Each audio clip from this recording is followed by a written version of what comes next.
You're listening to the Broadway Podcast Network. Dear friends. Hi, I'm dear friend Emily. I'm dear friend Christy. And I'm dearest friend Jess, and welcome to Dear Friend, an advice write-in show for the musical-minded kind of. And we're back at you with some stuff. Guys, we have another write-in question that I think is going to be really, really interesting. Are you guys ready? Do tell. Okay, what is it? This is from Carrie Pepperidge in Royal Oak, Michigan, and they say, Dear friends, I see Emily talk a lot about Lin Manuel Miranda and him not being a bad singer, despite what folks on Twitter say. So I'm wondering, what makes a singer good and what makes a singer bad? And I know Emily's going to have a lot to say about this. Okay, well, let me preface this by saying it's a conversation about pitch versus tone or timbre. Mm-hmm. There are plenty of singers, you don't have to like Lin Manuel Miranda. You don't have to like the way he sings. You could be like, I don't know, his voice rubs me the wrong way. That's fine. We all have our opinions about vocalists and whether, some people's voices you just can't handle. That's right. Totally fine. That being said, the man sings on key. I don't know. He sings on pitch. I don't know. Like, he's there. He sings in his range. He's not trying to sing parts that are, out of his range. And I think a lot of it just has to do with the fact that he doesn't have what is considered now this kind of standardized musical theater sound. Yeah. This mezzo for girls, high tenor for boys, kind of homogenized Broadway sound. Mm-hmm. And that's been a thing that I would argue since Wicked came around. It's been a snowballing trend where now, like, something like Hadestown, for example, that does have a lot of different voice types, is the outlier. And everyone is expected to kind of sing this certain way that you can only learn if you're trained at these places and you all kind of sound the same. You got to go to Carnegie Mellon or the University of Michigan or else you're not going to get to Broadway. Yep. I think Lin, to me, sounds like how a lot of musical theater singers or performers, really, because you could be an actor first who sings, you could be a dancer first who sings. You had people like Gwen Verdon and Carol Channing who were able to be Broadway stars in the past. People like Elaine Stritch, Anne Reinking. Yeah, like passable singing, but you're there for the whole package. And to me, Lin is that old style of performer. I hate to say imperfect, but to me, like, that's what makes most musical theater performers so engaging. It's why we obsess over Bernadette Peters, or Mandy Patinkin. Like, they sing amazingly, but also they sound like humans. Their voice will crack when they need to, or they'll bring it back if they're sad, or they'll go into their head voice and make it soft. They act while they're singing, and that's not to say modern Broadway doesn't do that, because they do, of course they do. But the sound, it just, I don't know, it all sounds the same, and I'm a little over it. Frankly. And I think those imperfections and quirks are a really great way of demonstrating character. I mean, obviously, you have those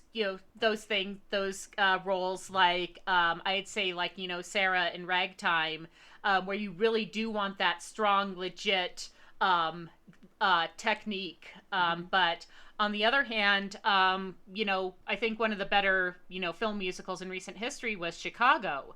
Mm-hmm. And you had, Renee Zellweger playing Roxy and her voice is kind of, but then you're looking at this, it's like, yeah, that's Roxy. This is someone whose ambition outstrips her talent, and she's not ready to admit that. It really fits the character. And it's not written in a way where she sounds like horribly bad or anything, because it was written for Gwen Verdon, who was an alto, especially at that point in her life. She couldn't really get that much higher. So it's written in her and Chita Rivera's range. And, like, guess what? These are, like, low mezzo women. So even if you're not the best, you got to be the best dancer now. Now you got to be a really good dancer to do Chicago. That's for sure. Right. But, like, the singing is part of the package. And it's become this thing where I can't pick any Broadway voice out of a lineup, or very few, at least of this like newer generation of performers. It's one of the reasons why I don't really get into a lot of new musicals. A lot of times I'm like, well, I've already seen this movie a million times, so this isn't for me. This is for the new generation, and that's fine. Yep. But then a lot of the times I'll listen. Like I remember trying to get into Next to Normal a decade ago, and I remember listening to the soundtrack and liking a few of the songs, but I couldn't get into it because other than Alice Ripley, like everyone's voice sounded exactly the same. I mean, I love Next to Normal. I've listened to it a dozen times, and there are still times when I get Dan and the guy playing the doctors mixed up. It's Why does why do these? Okay, let me go back and say this. One of the many reasons why you have different voice types in a show, and let's look at maybe like an older show. Your younger ingenue characters. You know, they would have like your leading man would be a baritone, your leading lady would be a soprano. Then for the character-y roles, you'd have like kind of your tenors and your belters. Yeah. But if someone's an older character, one of the ways to get that across is to have them be a lower range than like your younger characters. Again, to bring back Hadestown, Persephone and Hades are living on the lower end of the vocal spectrum, whereas the younger characters, Orpheus and Eurydice, they're kind of belting high. To me, it's like, why would you have a family unit, a show about a family unit, and the dad and the son, the ghost son, and the doctor guy, and then the boyfriend guy, they all just sound the same. Why wouldn't the dad, as a suggestion, be a baritone to imply maturity, that he is the adult? Because they wanted it all to sound rocky. And they all wanted to sound rocky, yeah. I will say that I did not grow up on the cast album of Next to Normal. I grew up on a bootleg, like, sound, what is it called? A recording of Brian Darcy James as the dad, and he at least had a very distinctive voice. The Darce has a distinctive voice. I can. Right. He's a high tenor, but his voice I can pick out of a lineup. Anytime I hear him, I'm like, oh, there he is. And even that's the other when thing. He's not singing, you can pick his voice out of the lineup. Yeah, and to me, when people are like, "Oh, Lin, he can't."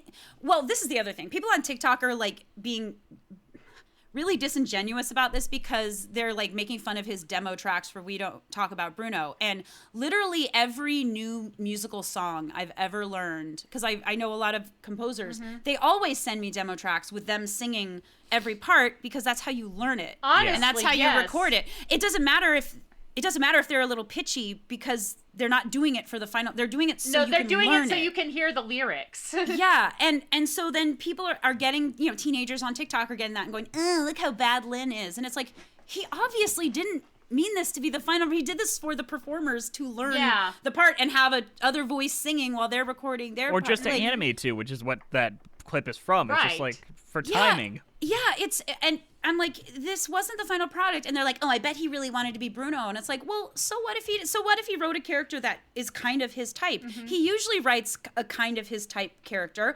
amongst many roles in his shows. Like, I don't know if you've noticed, but In the Heights, Encanto, and Hamilton have way more parts than a lot of musicals do. It's not like he's writing all of those in his range. I mean, you've got Eliza doing the fantastic belty stuff in Burn. You've got Aaron Burr doing, Wait for It. Have you ever heard his demo of Satisfied? It's great. Oh, I'm sure it is. Yeah, absolutely. Because he writes to his skills. He never goes, you know what? I should play Aaron Burr. He was like, I'm going to play Hamilton. He did. And he was deciding. Yeah. Like in the end result, I mean, like Hamilton ended up being the track for his type. Yeah. And guys who can maybe sing a little bit better than him or train a little bit better than him can maybe make those flourishes, but you don't need them for it to be a good performance. It's like all the Eliza it's like all the Angelica opt-ups. It's like, sure, they're fine. Yeah. Great. But like, I'm still getting the story of the song is kind of what's getting me excited. Right. Like if I just hear the same opt-up every time, I'm like, And that's the thing. Opt-ups mean nothing to me anymore. I don't care anymore. I hear a high note now at the end of a song and I go, okay. Because they all sound the same. And it used to be thrilling. You used to hear someone hit a high note at the end of the song and you used to get excited about it. And now I feel I'm dead inside, you guys. I'm dead. Well, that's a fair point of being dead inside, but we're going back to the source here with Elphaba. And do you know how fucking Idina Menzel got the role of Elphaba? She fucked up tell. hitting a high note.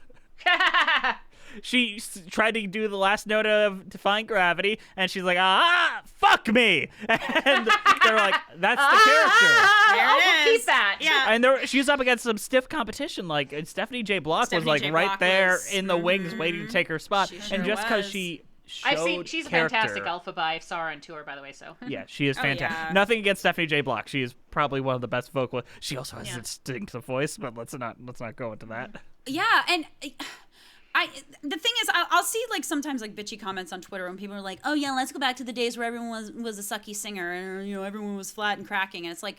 That's not the point I'm kind of trying to make. We don't all need to bring back, Celeste Holm and the original cast of Oklahoma. I love you, Celeste Holm, rest in peace, but like I never need to hear her version of I Can't Say No because it doesn't sound good.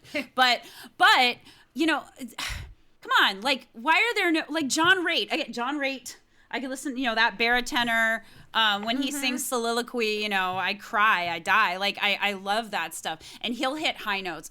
Or even, like, someone like Stephanie Mills in The Wiz. She's, singing amazingly, but I could pick her voice out. It's like there used to be something for everyone. You had your actor first musical theater performers. You had your character musical theater performers. You had... just different voice types, and now it's like every single role in the show you have to be like right here for the whole thing, and it's like I don't want it. Young kids. I'm sorry, Chris, you continue. I think that goes into doing a lot of these teen movies and old 80s nostalgia things. It's like, okay, can we actually write something for somebody over the age of 35, please? I want to have roles that are not Mama Rose and Desiree Armfeldt. They're wonderful roles, but I mean, it's. Yeah, or just let's expand the pool. And let's expand the vocal type pool. Let's just not, I would love to be able to do newer musicals where I don't have to like hurt my voice because I'm trying to fit myself into a box that I'm not in, That's why like Sondheim musicals have always been what I really gravitate to because of it, they just fit my thing. More than like say Park and Bark Andrew Lloyd Webber stuff. But there's good belting in those shows, and I can differentiate. Yeah. Listen to like One Day More, like the original Broadway cast. Right. Well, that's the other. Oh, here's a good example. I'm so sorry. I hope this doesn't offend anyone, but I have never, ever, ever, ever been able to stand Frances Raffel's voice. She hits the notes, but I do not like the way her tone. I do not care for it. But I would never go, she can't sing. No. I would just hear her going on my own, and I'm like, well, here's my hot take. Give me Lea Salonga. Yeah.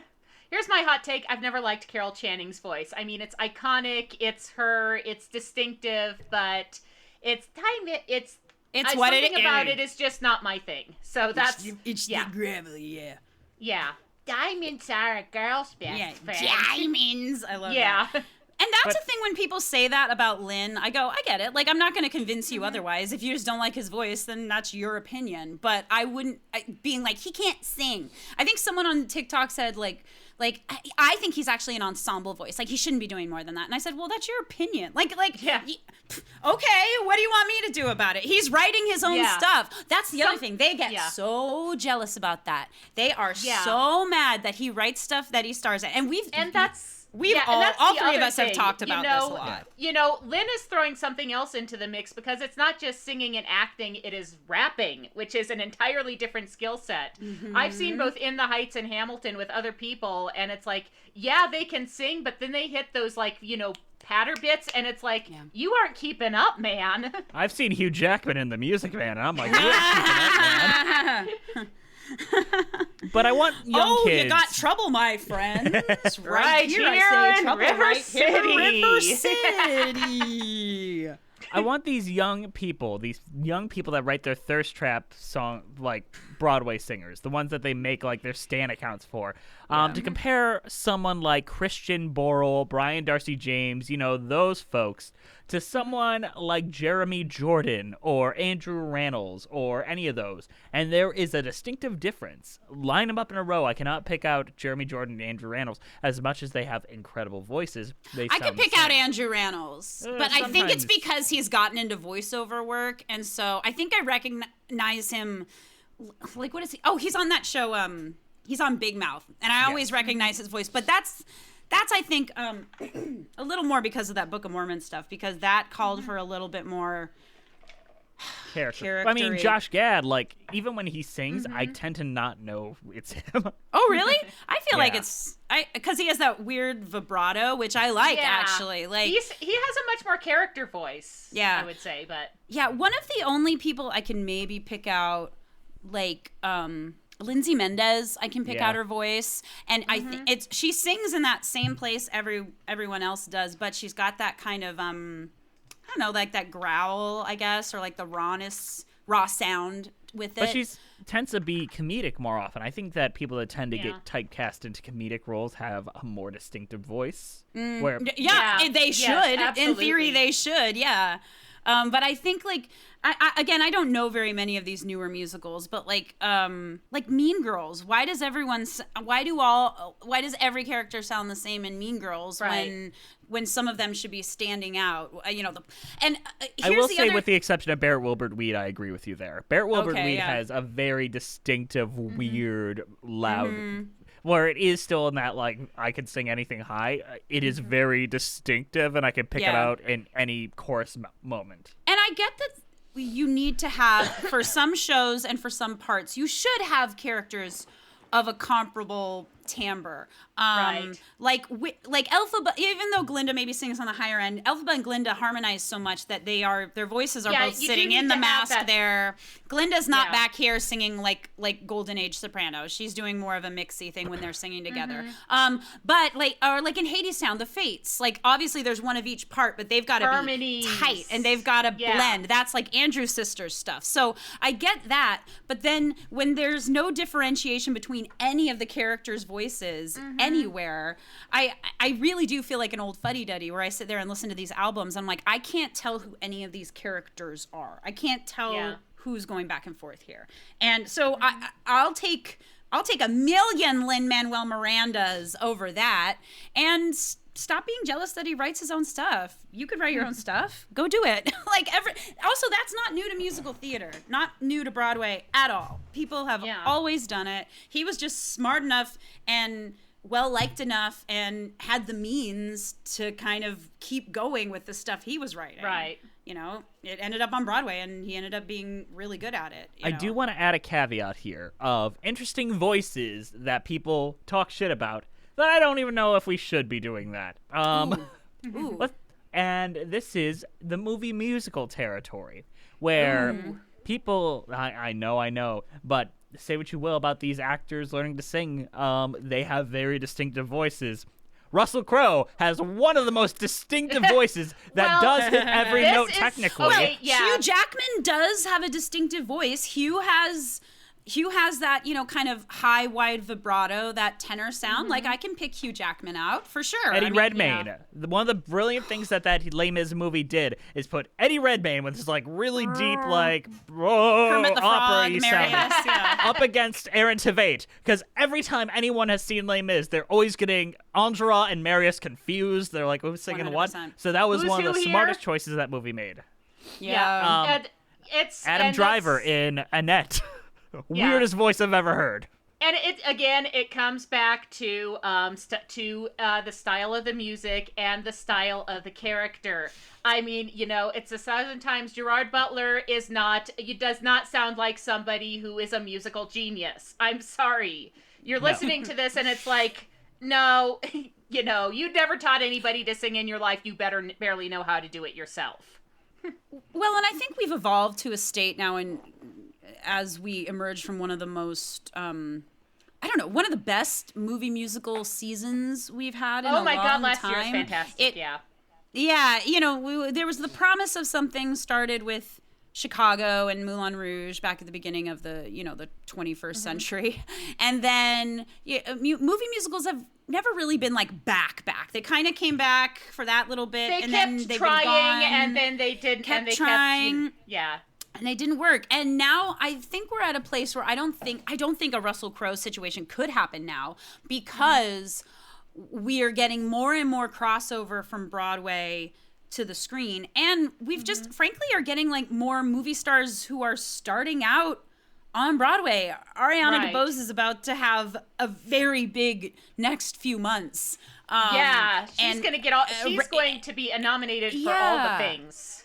She might win them too. Oh my God, Lin Manuel! How many projects does Lin Manuel have up for consideration? In the Heights. Oh my God! We got Boom, Vivo, Encanto, Tick Tick Boom. Vivo. So we get people like that who are making that transition and plucking people out of obscurity, like Rachel Zegler, and then you've got someone like Andrew Garfield who was eager and willing and extremely well cast. And the thing about singing is that unless you're completely tone deaf. And even then, if you train and work on it, like any muscle, you can learn to sing. Literally, anyone can learn to sing at any age.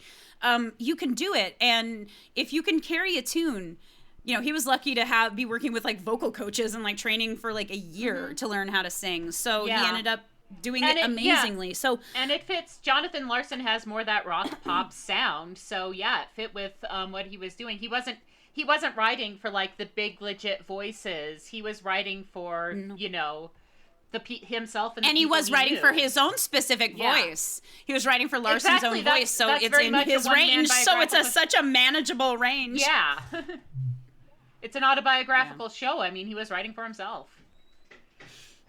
Yeah, and that's one of the things. I don't know. I that's why I don't like to scoff immediately when movie stars get cast into movie musicals, because a lot of times I'll go like, well, okay, they might not be the worst. If they have some kind of training, or also a lot of us just start off our lives doing theater. A lot of us kind of know how to sing and whatnot because we learned how to do it in school. So I think that we can. I don't know. I think people want movie musicals to be good now. I guess that's the point. Like a bar has been set, and I think we're gonna have less kind of just throw a Russell Crowe in there because he's got like a band or something. You know who was cast? Like literally cast, started costuming and all that before Russell Crowe was replaced them. Paul Bettany was supposed to be Javert before. I've heard that. I remember when that was. I was there. I remember it Paul being Bettany. announced alongside Hugh Jackman and Anne Hathaway. That was the three people announced to be in that movie. Then 2 weeks later, Cameron McIntosh was like, "Yeah, I changed this. I took Russell to dinner. Now he's doing it." Oh, Jeez. I think Paul Bettany Cameron would've killed McIntosh it. screws everything up Paul again. Bettany is wonderful. I don't know his deal with singing. He But I would've just like him anyway. So my biggest problem with Javert isn't even that the singing. That's not really what you go to that musical movie for. It's just that we got two Australian buff guys fighting each other, and I think Javert should have been like real spindly police officer type up against this massive Hugh Jackman to make him look even bigger. My problem with that, comparable height though, I think. Yeah, my problem with that isn't so much Russell Crowe's voice. It's that when you watch him, it is so painfully obvious that he's not used to singing and acting at the same time. No way to go on.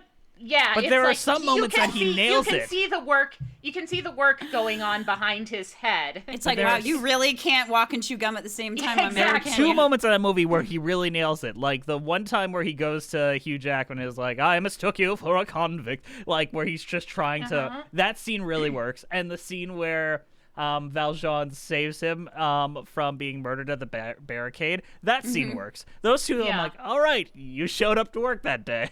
Yes. God. Everything else, bad. Very, very bad. Yeah. Well, on that note, how about we all keep our dear friend connection and recommend a song that we think has an interesting singing voice, unlike anything that we've heard in current day Broadway. We ready? Emily, do you want to start? Oh, sure. Let's do Elaine Stritch doing The Ladies Who Lunch. Hell yeah.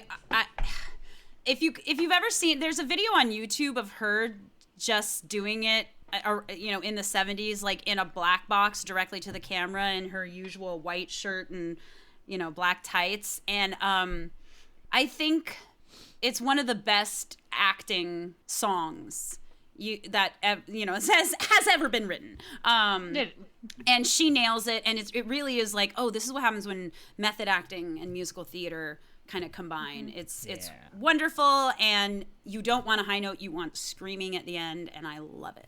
Right. Brilliant. All right, Christy, what about you?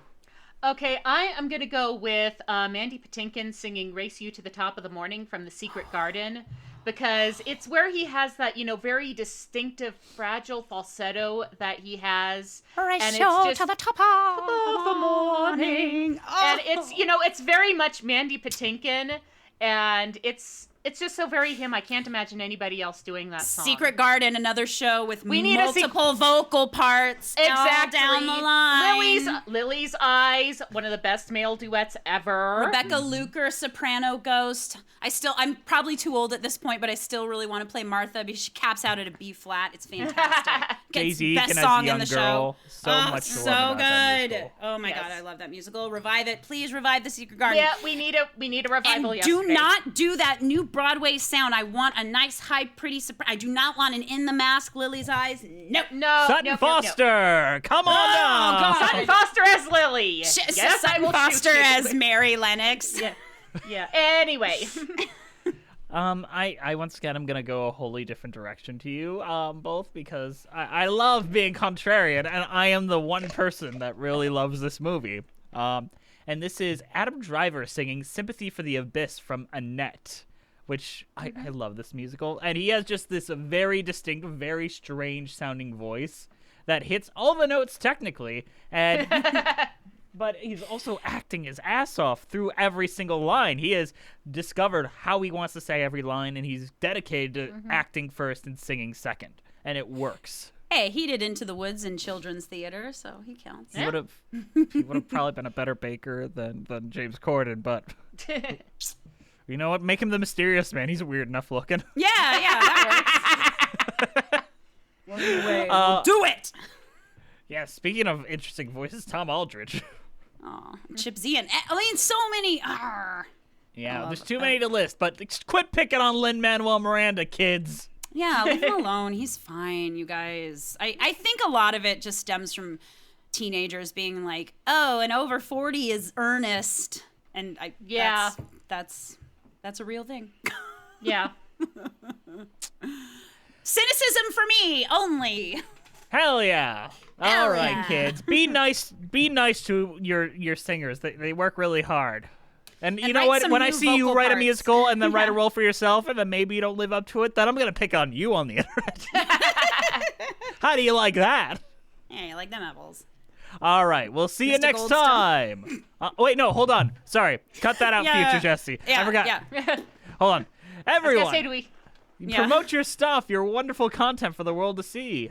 Christy, you want to start? All right, I am on Musical Hell on most sites. I make fun of a lot of people who are terrible singers in movies. Not just distinctive voices, but distinctive voices who really shouldn't be doing those parts. Let's see, I have a Patreon and a Redbubble. I'm working on castigating some DComs right now, so. That's great. She makes great content. Emily, you're up next. Yeah. So I'm stealing Focus on YouTube and on Patreon. We do musical theater history lessons with the help of my fuzzy green puppet pal, Gerald. And you can find me at Emily A.B. Clark. It looks like Emily ABC Lark on Twitter, TikTok, Insta, pretty much all the social media stuff. Fantastic. You can find me at Musicals for Cheese on the Broadway Podcast Network or on Twitter at Jesse D. McAnally, where I share all of my terrible opinions. And believe me, I've got a ton of them. That's not true. It is, and Emily will always be like, you don't... You sure you want to say that there? Hey, we can all share terrible opinions on Twitter together. It's wonderful. Oh yeah, it's the best. I demand an answer for your terrible opinion. Block. It's my terrible opinion, and I'm keeping it, and I'm not apologizing. Man, I apologize for every terrible opinion I have. If even one person's like, hey, I'm disappointed in you, I'm like, I am too. All right, I'm deleting this. Welcome to my life. Wah, wah, wah, wah. We'll see you next time on Dear Friends. Bye-bye. Dear friends, spill your woes to your musical family. Dear friends, they will take your questions and turn them into nuggets of wisdom and anecdotes in an otherwise cynical world. Dear friends,